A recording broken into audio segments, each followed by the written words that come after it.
Olá, tudo bem? Boa tarde.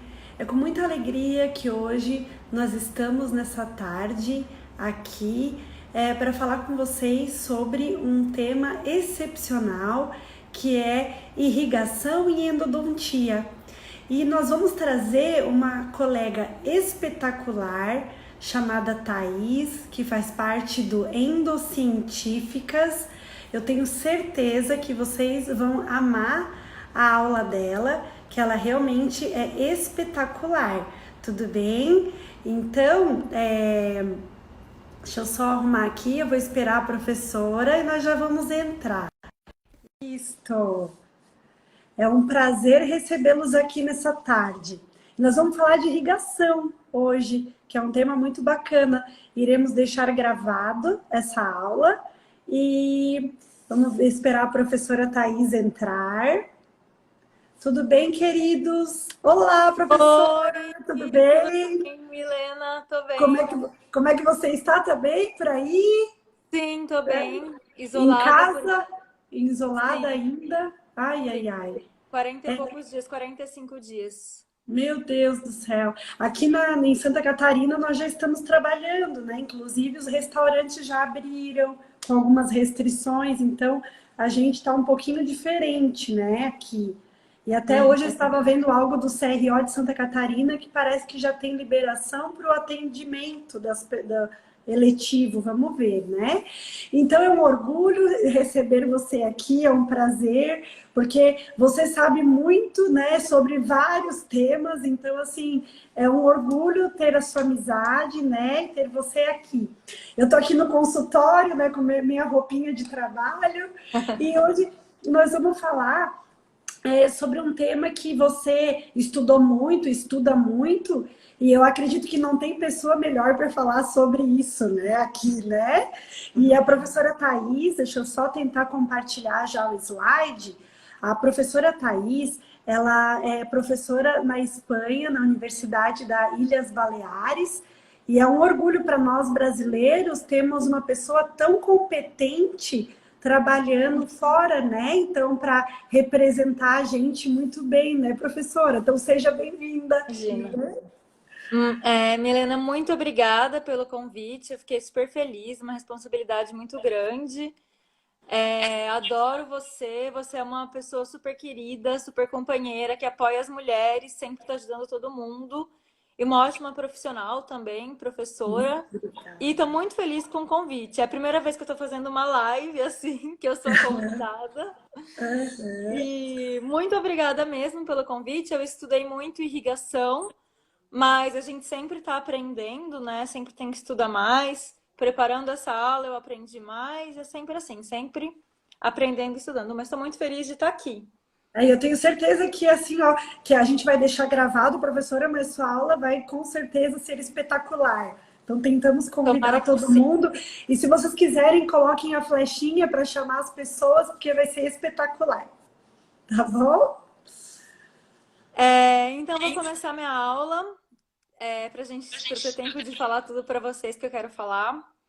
Me apresentando, eu acho que todo mundo já conhece, eu sou a Thaís do Endocientíficas. Todo mundo não, mas como a gente está no Endocientíficas, eu sou a Thaís do Endocientíficas, como a gente pode ver aí na tela da Milena. Esse Instagram que a gente criou faz 1 ano e meio, mais ou menos, onde a gente publica endodontia baseada na evidência científica. Eu sou especialista, mestre, doutoranda pela FOB-USP, Faculdade de Odontologia de Bauru, da Universidade de São Paulo, e também doutoranda da Universidade de Groningen, na Holanda, onde eu estou terminando meu doutorado pelas duas instituições. E agora, como a Milena falou, sou professora aqui em Palma de Maiorca, em Maiorca, na Espanha, da Faculdade ADEMA. E, gente, quero falar para vocês já. A gente lançou ontem uma plataforma de aulas gravadas e online que se chama Endocientíficas Academy. Um sonho Você é meu. aluna, já vou me inscrever hoje mesmo. Sim, vai ser um prazer ter você, Milena. Assim você ensina a gente também, a gente troca conhecimento. E a gente lançou essa plataforma de aulas gravadas, aulas online, 15 meses de plataforma. E para os nossos seguidores e para quem está assistindo essa aula, a gente vai dar então um cupom de desconto. Se vocês querem saber como receber esse cupom de desconto, manda um inbox aqui no Endocientíficas. E, gente, é uma plataforma que foi um sonho meu e da Mariana. A gente está super feliz, super realizada. E a gente quer compartilhar com vocês tudo que a gente estuda, vai estudar ainda e todo o nosso amor pela endodontia. Então, se vocês quiserem saber, manda um inbox pra gente. Eu vou começar porque eu fiz uma aula bem grande. Então, gente, como a gente sabe, o objetivo da terapia endodôntica, o principal objetivo é prevenir ou curar a periodontite apical. Quando a gente faz um tratamento em polpa vital, de alguma maneira, a gente está prevenindo que aquela polpa se necrose, gere uma infecção que vai levar à formação da periodontite apical. E quando a gente faz um tratamento em tecido necrótico, também a gente está prevenindo ou curando uma lesão periapical. Então, esse é o nosso objetivo principal. E o maior desafio da terapia endodôntica é a infecção, porque é a infecção que leva à formação da periodontite apical. Então, essa infecção é o nosso desafio, é a causa de fracasso do tratamento. E juntamente com a infecção então é o nosso principal desafio, mas juntamente nós temos as complexidades do sistema de canais radiculares. Porque, pode passar, Milena. Como a gente sabe, os canais radiculares não são canais únicos e retinhos, mas sim um sistema de canais radiculares, cheio de ramificações, istmos, canais laterais, delta-apicais, tudo que tem direito. E nessas áreas é onde o biofilme e a infecção ficam alojados e não são atingidos pela instrumentação. Então, na nossa aula, a gente vai falar sobre a irrigação, sobre soluções irrigadoras, o papel da irrigação no biofilme. Eu já vou falar porque que o biofilme é tão importante, porque a gente tem que estudar o biofilme. E a irrigação, ela vai ser a responsável por desbridar as áreas que não foram atingidas pela instrumentação. Então, a nossa lima não toca todas as áreas, a irrigação vai limpar aquelas áreas. E quando a gente faz um tratamento adequado, quando a gente faz um preparo biomecânico adequado, uma irrigação adequada, todo o tratamento de forma correta, a gente pode chegar a ter sucesso no nosso tratamento, um sistema de canais radiculares limpos, bem obturados, com vedamento, que pode levar à diminuição da chance de uma reinfecção. Porém, pode passar.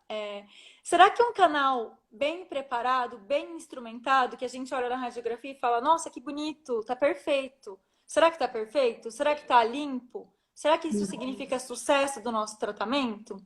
Aí eu quero mostrar para vocês um artigo do Gary Carr, e a Milena é fã dele, né?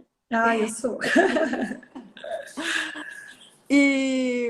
Então, nesse caso que ele publicou no JOE, né, no Journal of Endodontics, ele mostra um caso de insucesso do tratamento. Ele fez o tratamento, a gente olha essa primeira radiografia aí embaixo da carinha da Milena. O tratamento está bem realizado, mas houve o aparecimento da lesão periapical. Daí ele fez um retratamento e a lesão periapical da raiz mesial aumentou. E daí ele fez uma cirurgia paraendodôntica, tirou os milímetros apicais de raiz. E quando ele foi analisar microscopicamente, ele encontrou que havia, então, restos pulpares e a presença de biofilme na região de istmo dessa raiz. Então, mesmo quando a gente acha que o nosso canal está bem obturado, está bem feito, pode ocorrer ainda que biofilme, tecidos pulpares, infecção permaneçam no sistema de canais radiculares e levem ao fracasso do nosso tratamento. Então, a gente tem que utilizar todas as armas contra a infecção. Eu sempre falo isso. E, gente, quando eu falo de infecção endodôntica, eu estou falando principalmente de biofilme. Porque o biofilme é a forma de vida microbiana predominante no ambiente endodôntico. Então, as bactérias planctônicas, né, as que estão soltas ali, sozinhas, elas rapidamente se juntam e formam microcolônias em monocamadas, se juntam e formam o biofilme. E o que é esse biofilme? São as bactérias imersas em uma matriz de substância extrapolimérica. E o biofilme, mais de 90% do biofilme é composto por essa matriz de EPS, que é assim chamada. Então, 10% são bactérias e o resto é esse EPS. E o que isso influencia na nossa vida? Muito. Porque dentro do biofilme, dentro dessa matriz, as bactérias estão protegidas dos procedimentos do nosso preparo biomecânico, do nosso tratamento. Os agentes antimicrobianos, eles tem maior dificuldade para atingir essas bactérias quando elas estão no biofilme. Então, o EPS, ele protege as bactérias. E por isso, o biofilme é um desafio maior ainda para a gente no tratamento. Se as bactérias estivessem sozinhas, soltas, planctônicas, seria mais fácil. Mas não, elas estão em biofilme. Então, é muito mais difícil atingi-las e remover esse biofilme. Eu já vou mostrar por quê. Pode passar. Porque, além de tudo isso, uma coisa que muita gente não sabe é que o biofilme é um material viscoelástico. Então, é o EPS que dá as propriedades viscoelásticas para o biofilme. E o que é isso, né? Material viscoelástico, viscoelasticidade. Viscoelasticidade é a propriedade que os materiais têm de terem características elásticas e viscosas ao mesmo tempo. E o que é isso, então? O que isso influencia? Se a gente tem um material elástico, se a gente pega um elástico, um tecido com uma certa elasticidade, e a gente gera uma tensão ou um estresse nesse tecido, quando a gente gera essa tensão, quando a gente solta a tensão, libera o estresse, aquele material ele volta para a posição que ele tinha originalmente.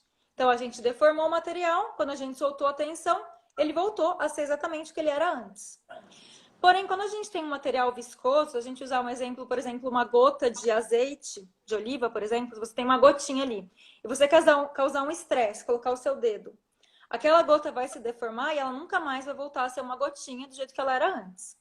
Então, o biofilme, ele apresenta essas duas características viscoelásticas.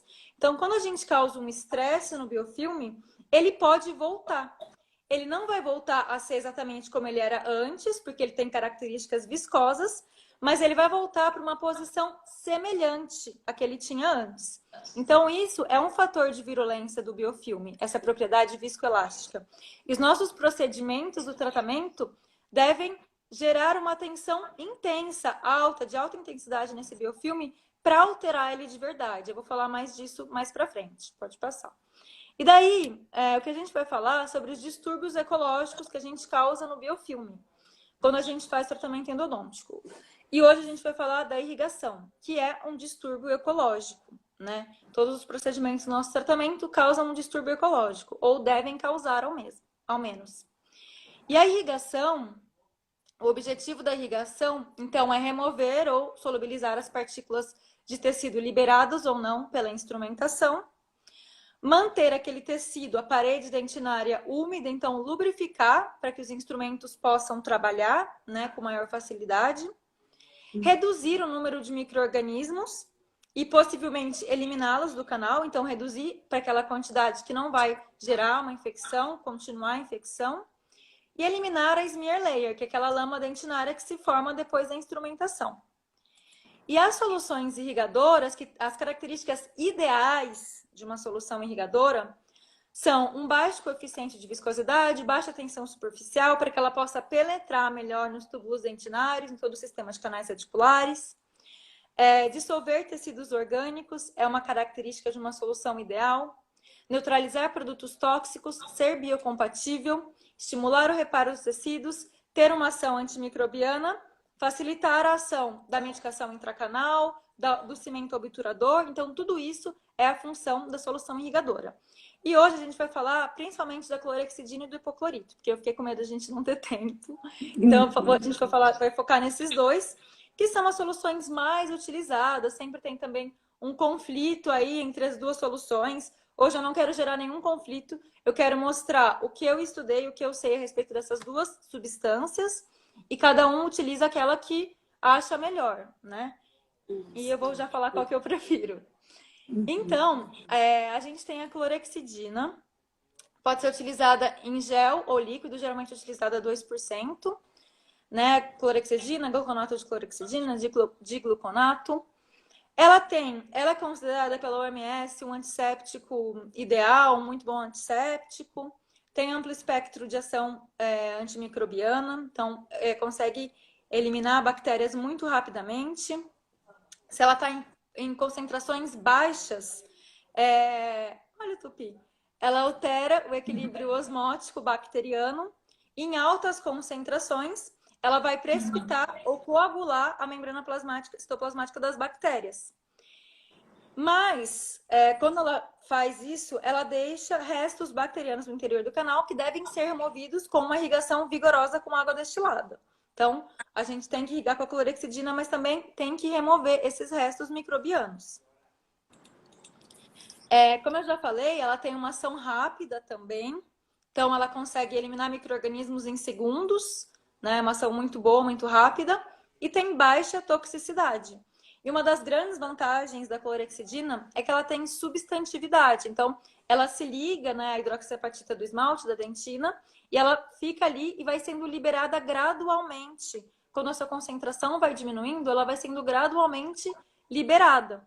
Então, tem estudos que mostram que houve liberação de clorexidina de meia hora até 8 semanas depois da aplicação. Então, ela vai sendo liberada. Isso pode gerar um efeito residual, né, de eliminar os micro-organismos. Então, essa é uma das grandes vantagens. A clorexidina, ela não causa erosão dentinária. Ela é também um lubrificante. Ela tem uma alta viscosidade, então ela consegue aglutinar as raspas dentinárias e mantê-las em suspensão. Assim, elas são mais facilmente removidas do canal radicular. E isso, né, as pessoas que utilizam a clorexidina, os estudos mostram que isso talvez compensaria o fato dela não dissolver matéria orgânica, que é a maior desvantagem da clorexidina, na minha opinião. Uma das maiores, não sei qual é a maior. Mas ela não tem a capacidade de dissolver matéria orgânica.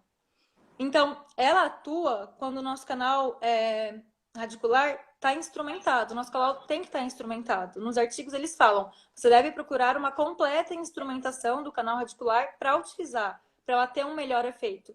Porque E ela assim, não ó, dissolve matéria orgânica. Thaís, assim, ó, e de repente, assim, que eu já recebi a pergunta assim, ó, você pode usar como um curativo de biopulpectomia clorexidina? Então, ela não é indicada, né, para usar como uma biopulpectomia, né? Tem que estar instrumentado o canal, isso, né? Os estudos mostram que sim, que você deve instrumentar o canal para ela ter efetividade, senão ela não vai ter efetividade. Legal. Fala, a gente tem que procurar por uma completa instrumentação para ela ter efetividade. Uma outra desvantagem é a interação dela com outras substâncias, outras soluções irrigadoras. Então, a interação dela com o hipoclorito de sódio ou com o EDTA leva à formação da smear layer química, né? Chamada smear layer química, que é um precipitado marrom alaranjado, alaranjado marrom, eu escrevi, marrom alaranjado, que tem uma alta citotoxicidade e gera pigmentação dentária também. E a degradação da clorexidina pode levar à formação de paracloroanilina, que também tem toxicidade, mutagenicidade, carcinogênico. Então, a gente tem que tomar muito cuidado ao utilizar essa solução irrigadora, porque a interação dela com outras soluções leva à formação desse precipitado, que não é vantajoso para o nosso tratamento, né? E tanto não só com hipoclorito, para quem utiliza só a clorexidina, quando você for utilizar o agente quelante, o EDTA ou o ácido cítrico, você vai ter a formação dessa lama dentinária química, né? Do smear layer químico. Então, a gente tem que tomar muito cuidado. E daí, algumas pessoas recomendam a utilização de irrigação de 10 ml com água destilada quando você for trocar a solução irrigadora. Então, você está usando hipoclorito, irriga com 10 ml e passa para clorexidina ou EDTA. Então, usei as referências da professora Brenda. Mas aí esse estudo que eu estou colocando aqui embaixo, ele mostra que, do Prado e colaboradores, ele mostra que os 10 ml de água destilada não foi capaz de remover as substâncias químicas e houve a formação da smear layer química. Então, a gente tem que pensar muito. Somente uma solução de ácido fosfórico a 37% foi capaz de inativar as soluções, evitando a formação da smear layer química. Então, o estudo da clorexidina tem que ser muito bem pensado e estudado, né? Para a gente não ter essas desvantagens. Porque é um ótimo antimicrobiano de rápida efetividade, mas a gente tem essas desvantagens. E também, ele não é eficaz no biofilme. E como eu já falei, o biofilme é um dos grandes problemas do nosso tratamento, né? Então, ele tem uma dificuldade em penetrar no biofilme. E até eu encontrei essa referência que fala, a única solução irrigadora capaz de alterar o biofilme é o hipoclorito de sódio. Então, tem essas desvantagens.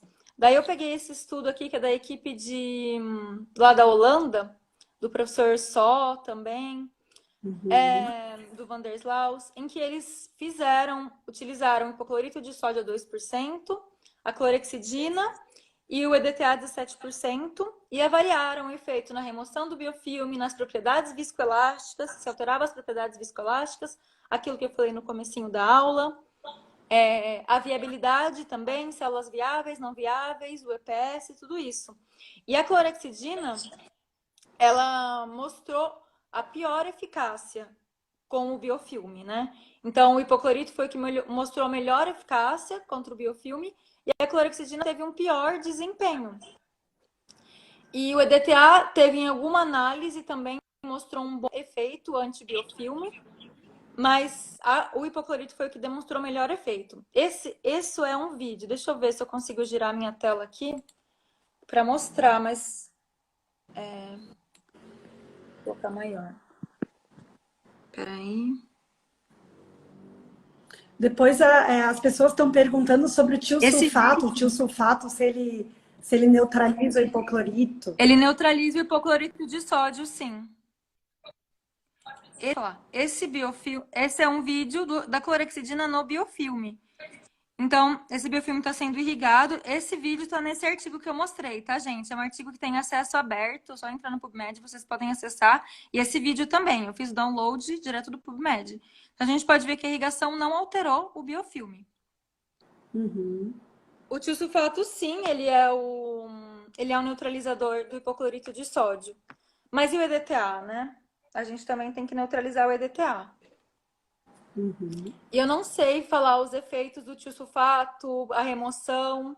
Então, a gente tem que... Eu acho que precisa ser mais estudado a utilização do tiosulfato também. Sim. Então, vou falar do hipoclorito de sódio, que é a outra solução irrigadora, é a solução irrigadora mais utilizada mundialmente, né? Porque ela tem a maior quantidade de propriedades desejáveis de uma solução irrigadora ideal. Não tem todas as propriedades, mas tem a maior quantidade. O hipoclorito de sódio, então, ele tem um efeito antimicrobiano devido à presença de ácido hipocloroso e também tem um efeito de dissolução tecidual. Então, ele tem essas duas vantagens, né, a sua utilização. Esse efeito, ele ocorre quando o ácido hipocloroso e o hipoclorito estão em equilíbrio, e daí a gente tem a formação da clorina ativa, que vai levar a efetividade, o efeito antimicrobiano de dissolução tecidual do hipoclorito de sódio. Pode passar, Milena, por favor. Mas só um pouquinho que eu perdi aqui um pouquinho, deixa eu só ver a ordem. Bastante slide, a gente perde, né? Tem uma pessoa que falou assim, só que já foi respondido. Por que neutralizar o EDTA, né? Que é com clorexidina que você falou, né? Esse trabalho do Prado e colaboradores mostra que o EDTA e a clorexidina também formam uma smear layer química. E tem um trabalho também da professora Brenda Gomes, que é a clorexidina em endodontics, que fala também da interação do EDTA e da clorexidina, que forma essa smear layer química. Então, por isso a gente também teria que neutralizar, né? Porque senão ela vai ter contato se a gente usar as duas soluções. Tá. Então, agora eu vou falar. Aí eu vou colocar os prós e contras, mais ou menos, do hipoclorito e da clorexidina. Eu tô falando, gente, tudo que eu estudei. Eu sempre usei o hipoclorito. Eu sei que tem gente que usa clorexidina, mas eu prefiro usar hipoclorito pelas coisas que eu leio, porque foi como eu aprendi também na minha escola, minha filosofia, na FOB, no Centrinho, na Holanda, usa hipoclorito. Então, eu prefiro usar o hipoclorito. E lendo os estudos, né, sabendo do biofilme, eu prefiro também. Mas se você gosta da clorexidina, eu tô te falando aqui as coisas que você deve tomar cuidado ao utilizar, para você melhorar a eficácia do seu tratamento. Então, as desvantagens do hipoclorito. Irritação aos tecidos perirradiculares. Se a gente levar o extravasamento do hipoclorito, a gente vai ter uma irritação. Então, a gente tem que tomar muito cuidado na irrigação, fazer uma irrigação de forma segura. Já vou mostrar como a gente pode evitar esses acidentes, né? Fazendo da melhor forma possível. Porque, sim, a gente não deve extravasar o hipoclorito. Nem o hipoclorito, nem a clorexidina são capazes de eliminar por completo o LPS. Então, a gente sabe que o LPS ele vai manter os sintomas da infecção, a dor, o edema, a destruição tecidual, e nenhuma das duas soluções são capazes de inativar o LPS. Mas os estudos mostram que o hipoclorito consegue inativar um pouquinho mais, mas nenhuma das duas consegue inativar por completo. Então, a gente tem que daí associar com uma medicação intracanal, que é o hidróxido de cálcio, que vai conseguir levar à inativação, né? Ou a gente vai ter mais chance. Em relação ao armazenamento e estabilidade do hipoclorito e da clorexidina, a clorexidina, se a gente deixar ela bem armazenada num local fresco, sem presença de luz, não vai deixar no porta-mala do carro, ela pode durar de 10 meses a 1 ano, 10 meses em gel e 1 ano em líquido. O hipoclorito ele é muito mais instável, então ele não deve ser armazenado tanto tempo assim. Mas, geralmente, as duas soluções a gente usa grandes quantidades. Então, a gente não tem que se preocupar com esse armazenamento em tanto tempo. Mas, sim, a clorexidina pode ser mais armazenada. Tem um artigo que mostra que, em casos de reações alérgicas, a gente não deve utilizar... Pessoas que têm sensibilidade ao hipoclorito, a gente não deve utilizar a clorexidina. Porque as duas possuem cloro. Então, do mesmo jeito, seu paciente pode ter sensibilidade também. Então, se o seu paciente é alérgico ao hipoclorito, não utiliza a clorexidina. Você pode utilizar o peróxido de hidrogênio com a seringa normal. Você tem que pedir numa farmácia de manipulação, mas não use a clorexidina, porque também possui cloro. E seu paciente pode ter, então, sensibilidade a essa substância. Sim. E, gente, como eu já falei, o hipoclorito tem... Deixa eu tomar um pouquinho de água, que eu falo muito. Como eu já falei, o hipoclorito tem a maior quantidade de propriedades desejáveis de uma solução irrigadora. Baixa tensão superficial, neutralização de produtos tóxicos, bactericida, auxilia na instrumentação, dissolve matéria orgânica, desidrata e solubiliza proteínas, tem uma ação rápida e capacidade efervescente, levando produtos para o exterior do canal, ação detergente, capacidade de arraste mecânico e é um lubrificante também. Então, tem várias características, várias vantagens dessa utilização. Como eu já falei, a eficácia biológica, então a eficácia antimicrobiana e de dissolução tecidual do hipoclorito é devido à quantidade de clorina ativa disponível naquele ambiente onde o hipoclorito está. E essa quantidade depende de um equilíbrio entre o ácido hipocloroso e o íon hipoclorito. Então, as duas substâncias devem estar ali para ter uma quantidade de clorina ativa, que é um agente oxidante que vai perturbar a atividade metabólica das bactérias. Então, Ô, Thaís, você não se importa de você ter comentário no teu rosto? Tu quer que eu tire? É melhor ou não? Ou deixa? Pode tirar. Pode tirar? E Aí, depois se as alguém tiver pessoas... pergunta, eles mandam sim. né? Porque eu vou tentar tirar. É porque eu já estava para perguntar, mas eu não queria incomodar, né? Deixa eu ver Sim, aqui. que eu tô falando, se eu estiver falando muito rápido ou... Não. Ai, só que eu não sei onde é que tira agora. Deixa eu ver. Ai, não sei onde é que tira. Ah, tá. Não achei aqui. Por isso que também eu não achei, Thaís. Pois é, não achei. Acho que tu continua, porque eu não achei aqui onde tira. Deixa eu ver. Não achei. Mas tudo bem, vamos lá. Desculpa. É que é ruim que você fica na frente, às vezes as coisas, os comentários ficam. Já achei. Isto, ótimo. Deu certo? Deu. Isso. Sim, deu. Deu, né? Tava Sim, vendo. tá ótimo. Realmente, gente, o extravasamento de hipoclorito é uma grande desvantagem dessa solução quando ocorre. Então, a gente tem que tomar muito cuidado na irrigação. E eu já vou falar da concentração também do hipoclorito. Milena, não tô te vendo. Cadê você? É que eu acho que eu troquei aqui, daí acabei que eu não sei o que eu fiz. Virou a câmera. O problema é a pecinha atrás, né? A gente também, eu vou tentar. Você não daí virou tu a pode... câmera? Eu virei a câmera, eu acho. Mas daí tu pode falar que daí eu tento. É que assim, Tá. a gente se perde às vezes, né? Isso? Isso. Sim. Então, como a atividade biológica do hipoclorito depende do... Deixa eu só tentar aqui isto. Opa, isto. Agora deu. Desculpa. Pode passar mais um. Como a atividade do hipoclorito depende da quantidade de clorina ativa, então a sua efetividade, ela depende de vários fatores, como a concentração, o volume, o tempo. quantidade de tecido orgânico presente no sistema de canais radiculares, a frequência e intensidade do fluxo do irrigante e a superfície de contato. Então, tudo isso vai influenciar na efetividade do hipoclorito, porque ele depende da quantidade de clorina ativa no ambiente. Então, a gente fala, depende da concentração. E daí, num pensamento lógico, a gente vai pensar. Então, quanto mais alta a concentração, maior efeito antimicrobiano, maior efeito de solução tecidual, melhor efetividade. Então, é melhor. Mas, quando a gente analisa, não é. Então, primeiro porque se ocorre um extravasamento, uma alta concentração, vai ser muito pior para o seu paciente. Segundo, porque tem vários estudos, pode ir passando, Milena. Tem vários estudos que mostram, por exemplo, esse estudo é de 1992, que usou 4 diferentes concentrações de hipoclorito na remoção de tecido pulpar e não houve diferença entre 1%, 2,5% e 5,25%. Então, a gente pode optar por concentrações mais baixas na dissolução de tecido. Eu já vou falar também como a gente pode potencializar. Esse estudo de 2000, do Siqueira e colaboradores, mostra também na eliminação de enterococos fecalis que não houve diferença entre 1%, 2,5% e 5,25% de concentração do hipoclorito. Não houve diferença na eliminação do enterococos fecalis. E os resultados sugerem que a gente tem que regular, sempre estar renovando a solução irrigadora. Então, como eu falei, depende do volume, já vou falar mais disso, do tempo de uso e dos outros fatores.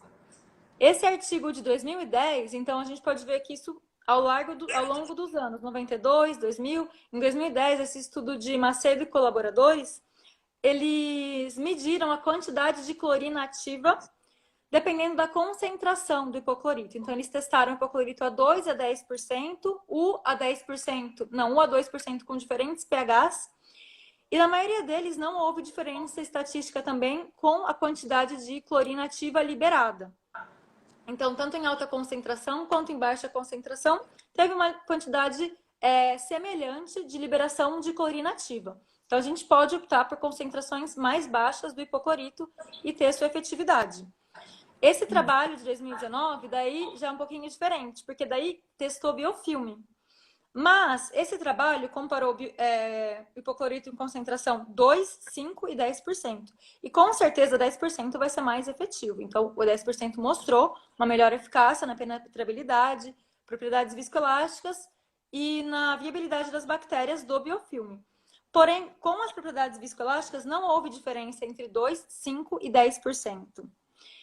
Não, houve diferença com o controle, desculpa. Então, assim, todas elas foram eficazes e alteraram as propriedades viscoelásticas do biofilme, mostrando, então, que a gente pode optar por concentrações mais baixas.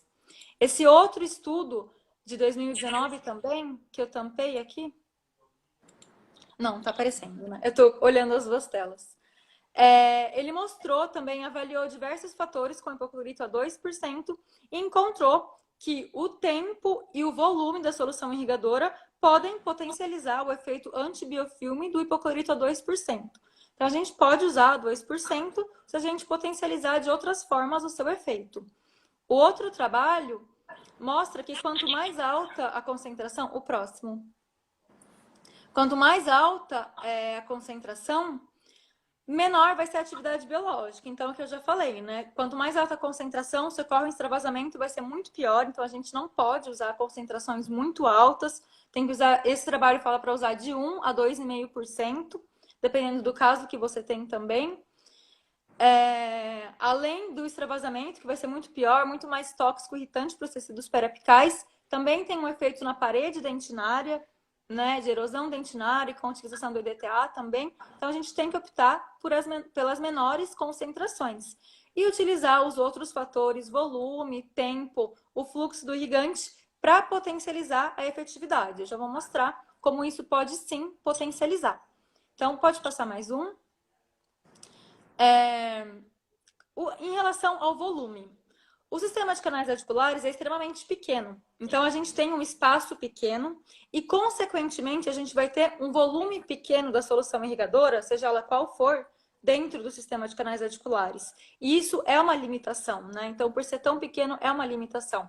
E também, além disso, vai ter uma superfície de contato muito pequena entre a solução irrigadora e o substrato em geral, biofilme, polpa, debris. Então, isso é uma limitação.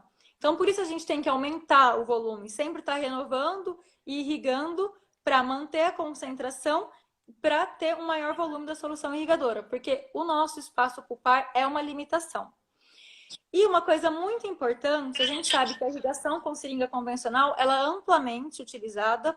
A gente utiliza a irrigação com seringa durante todo o nosso tratamento, né? Geralmente, é claro que a gente pode fazer ativação em outras etapas, mas geralmente a gente usa a seringa e no final a gente faz a ativação. Então, a gente pode potencializar também essa irrigação com seringa ao longo do preparo biomecânico, fazendo um alto flow rate, uma alta taxa de fluxo do irrigante, fazendo uma irrigação um pouco mais enérgica. Então, o que é o flow rate? É um volume de irrigante que você leva para o canal radicular em um certo período de tempo. Então, se eu levei 1,5 ml da minha solução irrigadora em 30 segundos, eu vou ter um flow rate de 0,05 ml por segundo. Se eu levar essa mesma quantidade em 15 segundos, eu vou ter um flow rate mais alto, um fluxo do irrigante mais alto. E assim, a minha solução vai ser renovada mais frequentemente e um maior volume vai chegar para ter contato com o meu substrato. Então, por isso é interessante a gente fazer uma irrigação um pouco mais enérgica, com muita segurança, por causa do risco de extravasamento, mas um pouquinho mais enérgica para a gente potencializar esse efeito. Pode passar. Então, por que é importante esse fluxo, né? Esse flow rate? Se vocês começarem a ler artigos sobre irrigação, vocês vão encontrar esse termo frequentemente, flow rate. Por que ele é importante? Porque ele vai distribuir a solução irrigadora por todo o sistema de canais radiculares. Então, quanto maior o flow rate, melhor a distribuição e melhor vai chegar a solução irrigadora nos canais laterais, túbulos dentinários, istmos. E esse flow rate é que vai permitir um contato próximo da solução irrigadora com o substrato, que é o biofilme, polpa, debris, tudo isso. O flow rate também, como eu já falei, ele vai ser responsável por renovar essa solução dentro do sistema de canais radiculares, mantendo a concentração do hipoclorito, no caso do hipoclorito, mantendo essa concentração efetiva e compensando a inativação que ocorre quando o hipoclorito entra em contato com o biofilme e com os tecidos pulpares. Além disso, o flow rate vai exercer uma força na parede do canal radicular, que também, se vocês lerem artigos, vocês vão encontrar wall shear stress, uma força nessa parede que vai remover o substrato, levar ele para fora. Então, eu gosto sempre de explicar o que é esse shear stress, porque quando eu fui traduzir isso, eu falei, gente, o que é isso? Estresse de cisalhamento? Eu fui ver o que é cisalhamento. Eu falei, nossa, piorou, não sei mesmo o que é. Mas são forças friccionais na parede do canal radicular que vão remover, né? Não só na parede do canal principal, mas nas ramificações, túbulos, que vai remover esse substrato, biofilme, tecidos pulpares. E esse shear stress, ele pode acontecer tanto entre a parede do canal radicular, que é um corpo sólido em repouso, com a solução irrigadora em movimento, ou tanto com a solução irrigadora em repouso e o inserto ultrassônico em movimento. Então, tudo isso vai levar a uma wall shear stress, a um estresse de cisalhamento. Então, a gente chega à conclusão que esse flow rate, ele vai ser responsável tanto pela ação química quanto pela ação mecânica da irrigação. Sempre que a gente vai falar de limpeza, a gente tem tanto o químico quanto o mecânico, né? Se a gente vai escovar o dente, a gente tem a pasta de dente, que é o químico, e a escova, que é o mecânico. Se a gente vai lavar roupa, a gente tem a máquina de lavar e sabão em pó. E o flow rate, além da gente ter ali uma solução irrigadora, que tem um efeito antimicrobiano de dissolução tecidual, o flow rate ele vai potencializar esse efeito químico e vai levar o mecânico. Então, ele é responsável pelos dois. Então, por isso que o flow rate é tão importante e por isso que eu gosto de falar dele. Porque se a gente tem uma solução que perde a sua clorina ativa, que vai perdendo a sua concentração e que a gente pode utilizar concentrações mais baixas, tudo isso pode ser compensado se a gente usa um flow rate adequado. Não vai ser muito alto, porque a gente não consegue fazer, o operador ele entra em fadiga, não consegue fazer, a gente não consegue manter um flow rate tão alto. E também porque é um risco maior de extravasamento, mas a gente pode fazer uma irrigação enérgica com segurança e potencializar o efeito da nossa substância irrigadora. E daí eu vou falar um pouquinho dessas forças da irrigação no biofilme. Porque essas forças da irrigação, elas podem gerar uma mudança tanto elástica quanto viscosa no biofilme bacteriano, né? No biofilme endodôntico. Então, dentro do biofilme, se a gente gera um estresse nesse biofilme de pequena intensidade, pode ocorrer somente a irrupção ou algumas partes do biofilme mais superficiais podem se soltar, ou simplesmente EPF, que seria uma falha coesiva do biofilme, só uma parte se soltou. Dependendo, se a gente fizer um estresse mais alto no biofilme, pode ocorrer uma falha adesiva. Então, igual quando a gente tira o band-aid, o biofilme é completamente removido da parede. Ainda, o biofilme ele pode absorver a energia da irrigação e expandir. E além disso, né, sempre vendo do pior ponto de vista, quando a gente tira somente umas partes do biofilme, a gente pode achar pegadas nesse biofilme que vão facilitar a adesão de novos micro-organismos. Então, assim, o biofilme complica muito a nossa vida. A gente tem que utilizar tudo que a gente tem na mão contra esse biofilme, porque é ele que vai levar ao sucesso do nosso tratamento. Pode passar, Milena. A gente vai responder as perguntas no final, né, Thaís? Assim, né? Sim. Tem algumas perguntas, daí a gente responde no final. Tá. Acho que vai dar tempo. Mas se não, se a gente vê que tá acabando, a gente para e responde as perguntas. Pode. Já passou. Isso. E daí eu quero mostrar esse trabalho, porque eu falei tanto das propriedades viscoelásticas, eu queria mostrar como que a gente avaliou, como que a gente pode ver o efeito da solução irrigadora e como a gente tem que associar uma substância química com o flow rate ou com a ativação. A gente utilizou essa máquina que a Milena está mostrando, né, que chama Low Load Compression Testing, que ela exerce uma tensão, um estresse no biofilme em um período constante, e depois ela dá informação para a gente de quanto que o biofilme se estressou, se modificou, se reorganizou para se proteger daquela força. Daí pode passar, Milena? A gente primeiro fez tratamento com as soluções irrigadoras, que foi uma solução sem atividade química, que é uma solução tampão. A segunda solução, ali a 1 e a 2 é a solução tampão, B1 e B2 é uma solução da Holanda, da Universidade da Acta, que se chama RISA, que é uma solução com alta concentração de sal, e a terceira é o hipoclorito. E nesse modelo de estudo, a gente só aplicou as soluções por 30 segundos, sem fazer nenhuma uma movimentação nessa solução. Só aplicou por 30 segundos, gentilmente, sem nenhum movimento. E daí a gente vê que houve essa porcentagem é a remoção da espessura do biofilme. E o hipoclorito foi o que mais removeu biofilme. A gente pode ver também uma camada de biofilme que está dissolvido ali em cima, né? Que está um pouquinho mais solta, mas removeu muito pouco. E daí, pode passar, quando a gente analisou as propriedades viscoelásticas e a gente viu o estresse que o biofilme gerou para se proteger daquela força, daquela compressão, a gente encontrou o menor valor com o hipoclorito e a gente se surpreendeu. Porque esse 63%, na verdade, é a mudança viscosa que o biofilme sofreu. Ou seja, 63% desse biofilme não vai voltar a ser o que era antes. Mas o restante da porcentagem, que seria aí 36,6%, é o tanto que o biofilme pode voltar para a normalidade. Então, a gente viu que houve um efeito menor com o hipoclorito. Não houve diferença entre as três substâncias, mas houve um efeito menor. E a gente vê que foi uma solução que foi capaz de remover uma certa espessura do biofilme, mas se a gente não associar a ação mecânica da irrigação, a gente não vai conseguir gerar um estresse que vai remover, que vai levar a uma falha adesiva desse biofilme. Esse trabalho, vou falar rapidinho, é um trabalho que estudou diferentes modelos de biofilme utilizados em estudos in vitro, e ele fala que a gente preferencialmente deve remover o biofilme em vez de tentar matar as bactérias. É claro que a gente tem que matar também, mas o nosso primeiro intuito deve ser remover, porque se as bactérias permanecem, elas podem voltar a recolonizar, pode LPS. Então, o primeiro intuito do nosso tratamento deve ser remover o biofilme e, alternativamente, eliminar as bactérias. E daí, como que a gente vai resolver esse problema, então? Como eu já falei ao longo da aula, né? Pode passar, Milena. A gente vai resolver esse problema associando o químico e o mecânico. Então, a gente pode tanto realizar uma irrigação com hipoclorito de sódio em alto flow rate, fazendo um pouquinho mais enérgica, ou hipoclorito de sódio com ultrassom. Daí eu vou mostrar para vocês como isso tem efeito. A gente fez esse trabalho com istmos, canais laterais simulados, em que a gente cresceu um biofilme bastante resistente nessas estruturas. A gente utilizou essa máquina para crescer o biofilme, e o biofilme crescia dentro dessas estruturas.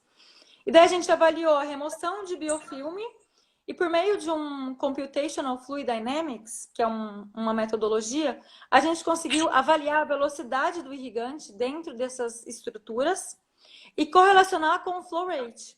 E a gente viu que quanto maior o flow rate, maior a velocidade do irrigante.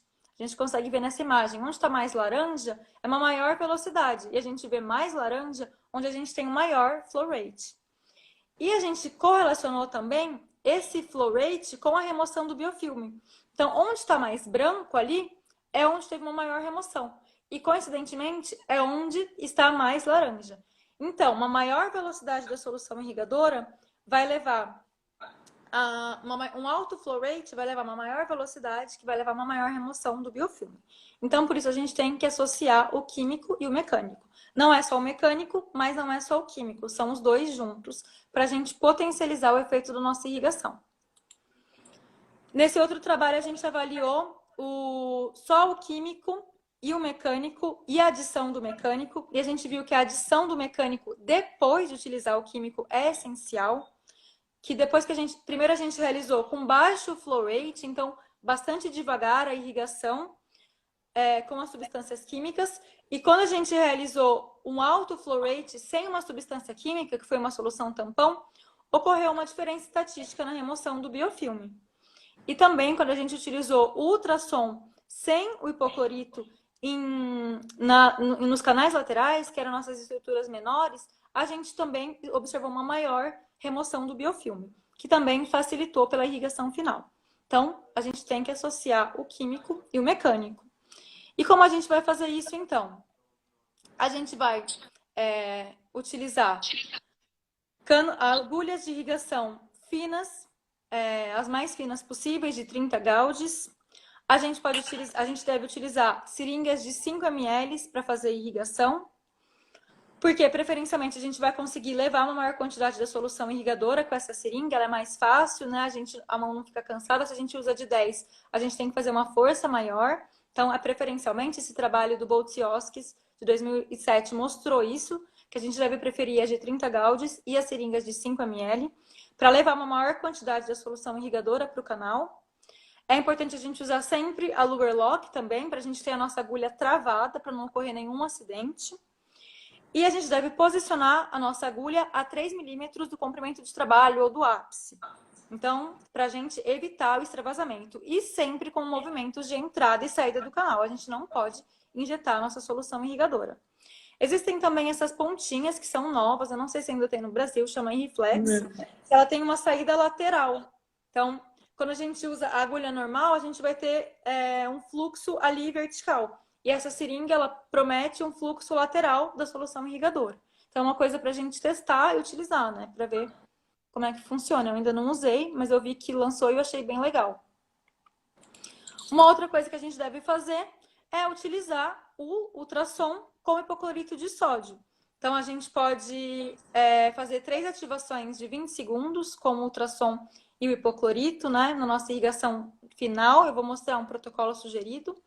A gente pode utilizar as pontas Irrisonic. Aqui a gente tem a Irrisafe, mas eu prefiro a Irrisonic, porque a Irrisafe ela quebra muito fácil. Então, assim também a gente vai ter um efeito químico e mecânico da nossa irrigação, potencializando a solução irrigadora, potencializando o nosso efeito. Eu ia falar do EDTA, mas não ia dar tempo. Como a gente vê, a gente está com pouco tempo. Mas a gente tem que utilizar o EDTA, um agente que vai remover a smear layer, porque o hipoclorito ele não dissolve a matéria inorgânica, então também uma desvantagem, né? Então a gente tem que associar, quando a gente usa, a gente tem que associar com a utilização do EDTA para remover a matéria orgânica do nosso sistema de canais radiculares, para desobliterar os túbulos dentinários e a gente ter uma melhor penetração da medicação intracanal ou do cimento obturador. E daí a gente vai... Eu vou passar para vocês um protocolo sugerido por nós para fazer na irrigação final. Então, a gente pode utilizar o EDTA 17%, fazendo 3 ativações de 20 segundos do EDTA. A gente vai irrigar com soro fisiológico, com 5 a 10 ml de soro fisiológico entre o EDTA. Depois a gente vai irrigar com hipoclorito de sódio por 1 minuto, com 3 ativações de 20 segundos. É importante renovar o hipoclorito entre cada ativação. E no final, 5 a 10 ml de soro fisiológico. E daí você pode secar e colocar a sua medicação ou obturar o canal. Esse é um protocolo sugerido. Você pode adicionar mais ativações também. Para quem quer fazer a irrigação final com clorexidina, muito cuidado com a mistura das substâncias. Então, tenha muito cuidado antes de usar essa substância. Mas esse é o nosso protocolo. E é isso. Eu falei bem rapidinho, porque eu achei que não ia dar tempo. Gente, não esqueçam, se vocês quiserem saber mais do Científicas Academy, manda um inbox pra gente. A gente está liberando um cupom de desconto para quem está assistindo essa aula. Então, manda uma mensagem inbox que a gente fala para você, que vai ser válido até hoje, às 11h59. Tem algumas perguntas, tá, Thaís, assim, que as pessoas fizeram, tá? Eu só vou aqui, deixa eu só tentar voltar aqui. Tem algumas, tem uma pergunta, deixa eu só, ativar, deixa eu só, eu acho que as perguntas, elas saíram, mas assim, aqui, ó. Quando indico a clorexidina, Thaís perguntou. Thaís Sagatti, quando que ela indica clorexidina? Se você indica para alguma situação ou Então, não? se você pode utilizar clorexidina, mas ela tem todas essas desvantagens que eu falei. Já houve casos de persistência. Conversava com uma amiga endodontista também, ela falou, não sei mais o que fazer, já troquei medicação, não sei se eu vou partir para cirurgia. E ela, então, usou a clorexidina e ela teve uma melhora do quadro. Então, talvez porque alguma bactéria que a clorexidina foi capaz de eliminar, que o hipoclorito não foi. Mas eu não vi nenhuma evidência disso, simplesmente estou falando de uma experiência clínica. Então, de repente, nesses casos que ocorre uma persistência, você pode utilizar. Mas são as mesmas indicações. E também tem protocolos sugeridos da irrigação final com a clorexidina por causa da substantividade, porque ela vai se aderir à parede e vai sendo liberada gradualmente. E isso é interessante, porque daí vai eliminando aqueles micro-organismos que podem ter sobrevivido. Mas a gente tem que tomar cuidado, né, com a mistura das substâncias. Eu ia mostrar também um outro trabalho, mas ia ficar muito cheio de trabalho, que a gente realizou com contaminação intratubular e que a gente utilizou o ultrassom sem solução irrigadora, somente com água destilada, e a gente teve um efeito que pode ser sugerido como um efeito residual, porque a gente realizou uma pesquisa de recolonização, então a gente fez o hipoclorito, fechou o canal por 5 dias, e quando a gente avaliou e comparou com os dentes em que a gente tinha feito a ativação e analisado imediatamente, que houve uma grande diminuição de EPS de bactérias viáveis. Então, a gente pensa que o ultrassom também pode levar a um efeito residual da irrigação. Também pode ser uma utilização para isso. Tem mais uma pergunta, Thaís, que a Rê perguntou, por que usar o soro entre o EDTA e hipoclorito? Então, porque o EDTA e o hipoclorito também vão levar à erosão da parede dentinária. E o soro, ele não vai neutralizar, né, as substâncias, mas ele vai remover aquele excesso. E como o hipoclorito, ele vai ter a erosão da parede dentinária, mas como ele perde o efeito, então a gente vai, com uma tentativa de remover aquele excesso, usar uma quantidade de soro para não colocar as duas substâncias em contato direto.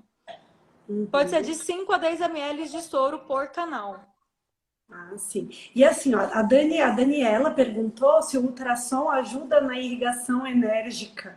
Se você fazer CUI, talvez, né? Fazer um CUI, mas daí o CUI seria com água destilada, talvez. Daria para ajudar também? Sim, uma ativação também. Como a gente mostrou, quando a gente usou sem uma substância química, também teve um bom efeito no biofilme.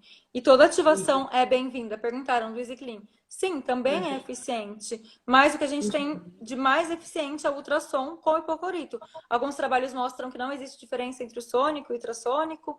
mas o mais eficiente é a ativação, né? A PUI, que no caso é ativa, né? São 3 Aham, ativações. É o mais sim. eficiente com o hipoclorito. Aham.